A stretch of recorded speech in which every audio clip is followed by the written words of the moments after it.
Bonjour, bonjour à tous et à toutes. Bienvenue à Live Invest, le rendez-vous 100% digital des épargnants. Je me présente, je m'appelle Jean-Philippe Dubosc. Je suis le rédacteur en chef de toutsurmesfinances.com, le média en ligne 100%, qui est dédié aux finances personnelles. On va s'intéresser aujourd'hui aux placements équilibrés. Hier, avec Mireille Weinberg de l'Express, vous avez vu les placements prudents. Eh bien, on va passer maintenant aux placements équilibrés. On va se demander ce qu'est un placement équilibré, comment est-ce qu'on bâtit une stratégie patrimoniale équilibrée, et puis est-ce que les placements équilibrés sont vraiment faits pour tout le monde. Voilà, pour en parler, on va s'adresser à un expert. Bonjour Mathieu Berthaud. Bonjour Jean-Philippe. Vous êtes directeur général de Mon Partenaire Patrimoine. .com, pardon. Mathieu, dans un premier temps, est-ce que vous pouvez nous présenter, s'il vous plaît, Mon Partenaire Patrimoine.com ? Avec grand plaisir. Alors, c'est un nouvel acteur sur le marché de la gestion de patrimoine en France qui va bientôt fêter ses 1 an. Et avec un positionnement assez original, hybride, dans le sens où toute l'entrée en relation et toute la relation client se fait, si le client le souhaite, à distance, avec des outils qui permettent de tout gérer à distance. Bien évidemment, on peut aussi se voir sur site, mais ça, c'est un élément qui permet vraiment une facilité d'échange avec les clients. Et en même temps, on travaille de manière très traditionnelle en gestion de patrimoine, à la fois dans l'analyse patrimoniale, la définition et le suivi des projets patrimoniaux et des placements financiers adaptés au profil et aux objectifs du client. Donc vous êtes un conseiller en gestion de patrimoine online. Exactement, avec notre objectif qui est de pouvoir proposer à tous des services de conseil en gestion de patrimoine, parce que tout le monde a un patrimoine petit, en constitution, avec des enjeux différents, après un patrimoine plus important, mais l'objectif c'est vraiment de le proposer à tout le monde. Parfait. Alors Mathieu, on va rentrer directement dans la problématique de cette matinale. Qu'est-ce qu'un placement équilibré ? Alors, un placement équilibré, pour arriver à le définir, quel que soit son profil investisseur, son profil investisseur prudent, équilibré ou dynamique, il faut revenir à des fondamentaux. Alors, je vais essayer de le faire de manière assez simple, mais ce qu'il faut voir, c'est vraiment quelle classe d'actifs on va choisir pour ces investissements. Et c'est à partir de là qu'on va pouvoir définir un placement équilibré. On va dire qu'il y a 4 classes d'actifs pour simplifier les choses, de la plus sécurisée à la plus risquée. Les placements monétaires, donc totalement liquides, mais sans rendement, et aujourd'hui net d'inflation qui vous font perdre de l'argent, qui peuvent être utiles, mais vraiment à très court terme. Les placements obligataires, alors très peu risqués, voire pas risqués, simplement avec la forte baisse des taux obligataires de long terme qu'il y a eu, aujourd'hui ne propose quasiment plus de rendement. Donc c'est une classe d'actifs aussi sécure, mais avec un potentiel de rendement faible. On va trouver la classe d'actifs immobilières, soit en direct, l'immobilier physique, soit par le biais de pierres papier, les SCPI, etc. Là, on est sur un couple rendement-risque plus intéressant, puisqu'on voit que les performances ont été bonnes ces dernières années, encore autour de 4,40 pour les SCPI l'année dernière, avec un risque limité. Alors, on n'est pas sur une classe d'actifs sans risque, il y a bien un risque immobilier, mais c'est un risque aujourd'hui relativement modéré.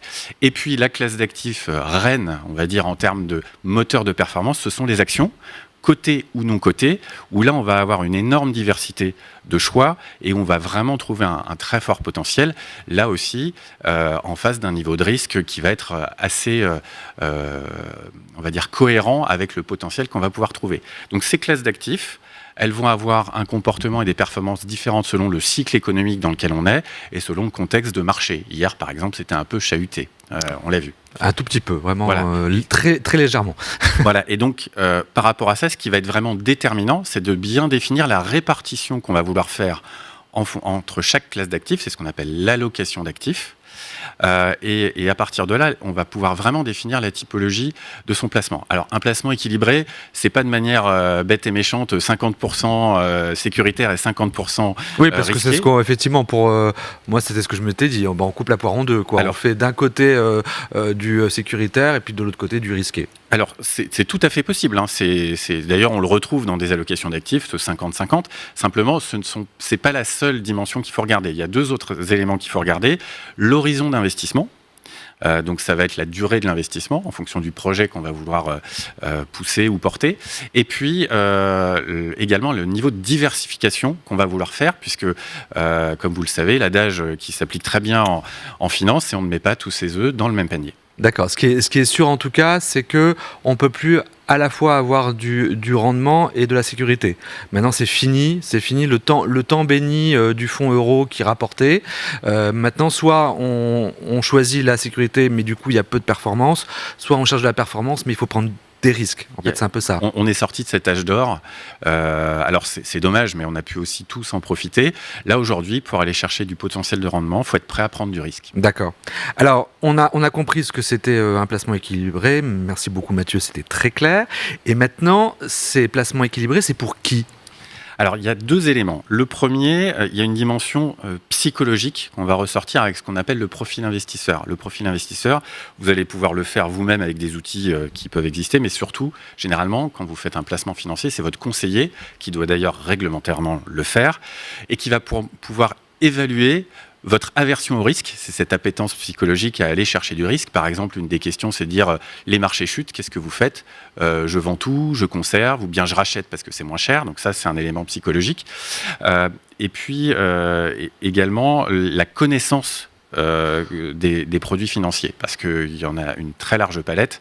Et si vous avez peu d'expérience, on ne va pas vous emmener forcément sur des produits que vous pouvez mal comprendre ou mal maîtriser. Donc tout ça, c'est ce qu'on appelle le devoir de conseil. Exactement. Et c'est une obligation. Hein. Absolument. Et c'est bien normal, puisqu'il faut bien un garde-fou. On a toute une palette de produits, des plus simples aux plus sophistiqués. Donc forcément, il faut pouvoir adresser des produits par rapport à des projets d'investissement, mais pour des investisseurs qui savent ce dans quoi ils vont investir. Donc quand on vous pose des questions, quand votre conseiller bancaire, votre agent général, votre conseiller en gestion de patrimoine comme vous posez autant de questions, parce que c'est vrai que de la part des épargnants, ça peut être non seulement un petit peu fastidieux, mais on peut se dire, après tout, comment ça se fait que je lui livre presque ma vie ? En fait, c'est parce que vous n'avez pas le choix, c'est parce que réglementairement, en fait, vous êtes obligé. Je crois même qu'il y a eu davantage maintenant de questionnaires. Hein. Je crois que justement, Oui. là, récemment, il y a eu des questions qui ont été ajoutées. Oui, alors le poids réglementaire est lourd et ça peut paraître assez intrusif. Après, il faut l'appréhender d'une certaine façon et ça fait partie de notre métier, cette approche pédagogique et surtout le fait d'écouter et de comprendre, de connaître le client. Donc en faire un avantage, au final, c'est une vraie contrainte. Hein. On est tous d'accord que c'est très fastidieux, mais aujourd'hui, on peut, et c'est important de s'en servir pour bien connaître et bien proposer quelque chose qui sera adapté aux objectifs du client. Donc ça, c'est l'aspect réglementaire. Et puis, il y a évidemment l'horizon de placement qui va s'adosser à la nature et la durée du projet qu'on va vouloir financer ou sur lequel le placement va venir fructifier pour apporter un élément financier au terme de ce projet-là.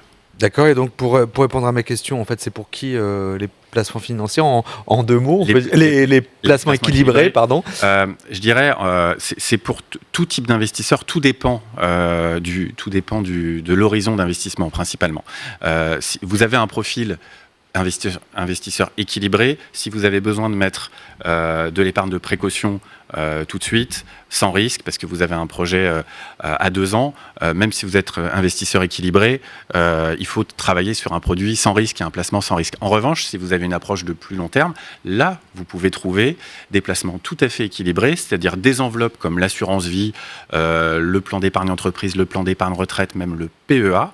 On peut tout à fait trouver des PEA équilibrés à condition d'avoir ensuite une allocation d'actifs qui va ressortir un niveau de risque au global équilibré. Vous savez, dans les documents d'information clés, vous avez un curseur qui va de 1 à 7. On considère qu'un placement équilibré, c'est autour de 4. Donc, soit vous regardez placement par placement, soit vous faites une moyenne pondérée à la fin pour voir où vous vous situez. Alors, c'est un indicateur. Il y en a d'autres, ça ne doit pas être le seul, mais ça permet quand même au grand public de se rendre compte où est-ce qu'il va se situer. Je comprends. Alors, je vous entends, Mathieu, et moi, ce que je me dis, c'est qu'un placement équilibré n'est pas forcément conseillé pour un profil d'investisseur équilibré. Tout à fait. Comme je vous le disais, en fait, tout dépend de l'horizon de placement parce que généralement, cette approche projet sur laquelle on va fixer une échéance, court terme, moyen terme, long terme, on a tous des projets, comme je vous disais, une épargne de précaution, on sait qu'on va avoir des dépenses à court terme. Là, même si on a un profil investisseur équilibré, il faut rester sur des actifs sans risque, où on n'a pas de risque de moins-value. En revanche, dès lors qu'on va pouvoir aller laisser du temps et l'effet de la capitalisation des placements se faire et en bénéficier, là, on peut aller sur son profil naturel, son profil équilibré, et on va pouvoir faire une allocation d'actifs qui va pouvoir, par exemple, être investie à 40, 50, 60% en actions et bien le diversifier en fonction des zones géographiques, des secteurs d'activité et ce qu'on veut. Donc, pour pouvoir laisser son profil investisseur se développer, s'épanouir, il faut un peu de temps. On est sur des métiers qui doivent laisser du temps aux choses. D'accord. Donc, si je pousse la logique encore plus loin, en fait, le placement équilibré, il ne faut pas forcément penser classe d'actifs, il ne faut pas forcément penser enveloppe ou produit financier, mais il faut plus penser horizon de placement. Oui, tout à fait. Clairement, aujourd'hui, l'approche multi-projet qu'on retrouve, c'est un des fondamentaux de la gestion de patrimoine. Cette approche multi-projet, finalement, veut dire multi-échéance, donc multi-horizon d'investissement. Et il y a exactement ce que vous dites, c'est-à-dire, par rapport à une échéance, il y a une enveloppe assurantielle, bancaire, compte titre, PEA, investissement physique, et des sous-jacents à l'intérieur, donc une sélection à l'intérieur de cette enveloppe. Et c'est ce travail sur l'enveloppe civile, fiscale. On pense souvent à la fiscalité, mais ce n'est pas le premier point. Le premier point, c'est civil. Si on travaille sur une enveloppe assurantielle, par exemple, on va pouvoir mettre des sous-jacents financiers qui vont vous permettre de faire une allocation d'actifs très diversifiée qui répondra à votre profil d'investisseur équilibré, en l'occurrence. Ça, vous pouvez le faire vous-même sur les conseils d'un conseiller en gestion de patrimoine ou bien avec des outils. Aujourd'hui, il y a énormément d'outils en ligne qui permettent de s'évaluer, d'être guidé, d'avoir même des alertes, etc. Ça, c'est très bien quand on a du temps pour y passer. Et puis, vous avez toutes les formules d'investissement en gestion pilotée, gestion sous mandat, qui vont vous permettre, une fois que votre profil d'investisseur est réalisé, d'aller appliquer une allocation d'actifs équilibrée et ensuite, parce que c'est finalement ça le plus important, rééquilibrer, réajuster au fil du temps votre allocation d'actifs de manière tactique en fonction des conditions de marché pour continuer à avoir ce profil d'investisseur équilibré sur le long terme. D'accord. Donc toujours pour continuer dans notre idée et puis pour donner des conseils à nos internautes qui sont en train de nous regarder actuellement en direct, en live, concrètement, ça veut dire que il faut que j'identifie mes projets et pour chaque projet, je prévois une enveloppe particulière. Il faut faire comme ça ? Oui, alors dans la méthodologie, c'est exactement ça que va faire un conseiller en gestion de patrimoine. Il va prendre toute l'information au départ pour identifier des éventuels déséquilibres qu'il peut y avoir dans votre patrimoine actuel. La gestion de patrimoine, c'est des stocks et des flux. Donc de voir par rapport à votre budget si aujourd'hui vous avez une épargne de précaution ou pas. Et généralement, une épargne de précaution, ça permet de dormir tranquille. Donc là, s'il y a quelque chose à faire, on va travailler sur du court terme. Donc on dit que c'est 3-6 mois de revenus, hein, c'est ça ? Oui, c'est l'équivalent de 3-6 mois de revenus. C'est ça. En fait, tout dépend du curseur qui fait qu'on dort bien la nuit. Donc ça va dépendre de chacun. Ça dépend évidemment de ses revenus, mais ça dépend aussi de son patrimoine. Si vous avez du patrimoine très illiquide, avoir une épargne de précaution très liquide, qui vous donne un peu plus de marge de manœuvre, c'est plus sécure. Donc ça, c'est le petit matelas financier en cas où il y a une dépense imprévue. Exactement. Ok. Et puis ensuite. Et ensuite, vous avez des enveloppes très souples, très flexibles, comme l'assurance vie. Vous versez quand vous voulez, vous retirez quand vous voulez. On pense souvent assurance vie, échéance, 8 ans, etc. Mais vous pouvez retirer de l'assurance vie quand vous voulez. C'est juste une question de frottement fiscal. Mais quand vous avez besoin de capitaux, vous faites un retrait en assurance vie. C'est évidemment très pratique. Et puis, vous avez d'autres formules d'épargne à plus long terme. Le PEA, le PEE en entreprise, on l'oublie souvent, mais c'est un très bon outil. Et puis des formules véritablement d'épargne à long terme, comme le plan d'épargne retraite, qui là vont vous permettre d'aller sur des projets à plus long terme, mais aussi du coup de constituer un capital de manière plus conséquente. Alors Mathieu, dernière question. Alors c'est la question un petit peu tarte à la crème, mais je suis un petit peu obligé de vous la poser. J'attends ça. Quel est selon vous le placement type en ce 21 septembre 2021 ? Alors, je ne vais pas répondre par un placement, mais plutôt par une allocation d'actifs pour être cohérent avec ce que j'évoquais au départ. Après, on peut l'encapsuler dans une enveloppe comme l'assurance vie ou comme le PER, par exemple. Mais il faut toujours rester très ouvert dans l'enveloppe qu'on va choisir pour ensuite travailler sur l'allocation d'actifs. En termes de classe d'actifs, je pense qu'aujourd'hui, pour un profil équilibré, il ne faut pas hésiter à mettre entre 40 et 60% en action. Pourquoi ? Parce que l'enjeu aujourd'hui, c'est d'aller continuer à capter la valeur créée par les actions et les entreprises. C'est là qu'est le moteur de performance. Alors évidemment, d'une part pour se protéger à long terme contre l'inflation, On l'oublie un peu, mais c'est quand même un des éléments importants. Oui, ça grignote le rendement. Voilà.